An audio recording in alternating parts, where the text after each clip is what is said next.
கீழ்வேலூர் வடக்குவெளி பகுதியில் இயங்கி வரும் கடை எண் 643 டாஸ்மாக் கடையில் திடீரென தீப்பிடித்து இருந்ததால் பெரும் பரபரப்பு ஏற்பட்டுள்ளது.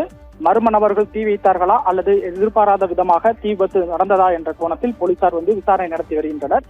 அதாவது ஒரு கட்டிடத்தில் மதுபான விற்பனை கடையும் அதனை ஒட்டிய அட்டை பெட்டிகள் காலி மதுப்பாட்டில்கள் அடுக்கி வைப்பதற்கான ஒரு அறையும் உள்ளது. அந்த அறையில் வைக்கப்பட்டிருந்த அட்டை பெட்டிகள் காலி பாட்டில்கள் திடீரென தீப்பிடித்து இருந்ததால் புகையானது வெளியேறியது. அவ்வழியாக சென்ற பொதுமக்கள் கடைக்குள் இருந்து புகை நெருப்பு வருவதை பார்த்து உடனடியாக கீழ்வேலூர் காவல் நிலையத்திற்கு தகவல் தெரிவித்தனர்.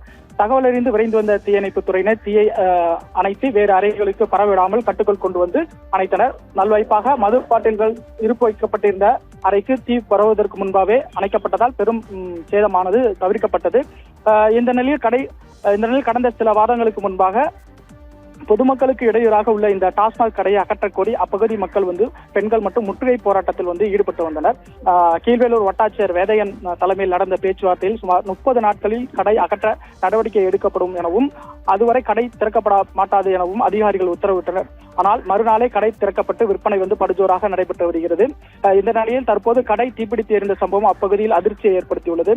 குறிப்பாக சொல்ல வேண்டுமென்றால் டாஸ்மாக் ஊழியர்கள் அளித்த புகாரின் பேரில் வழக்கு பதிவு செய்துள்ள கீழ்வேலூர் போலீசார் மர்ம நபர்கள் யாரேனும் தீ வைத்தார்களா அல்லது எதிர்பாராத விதமாக தீ விபத்து என்ற கோணத்தில் தீவிர விசாரணை மேற்கொண்டு வருகிறார்கள்.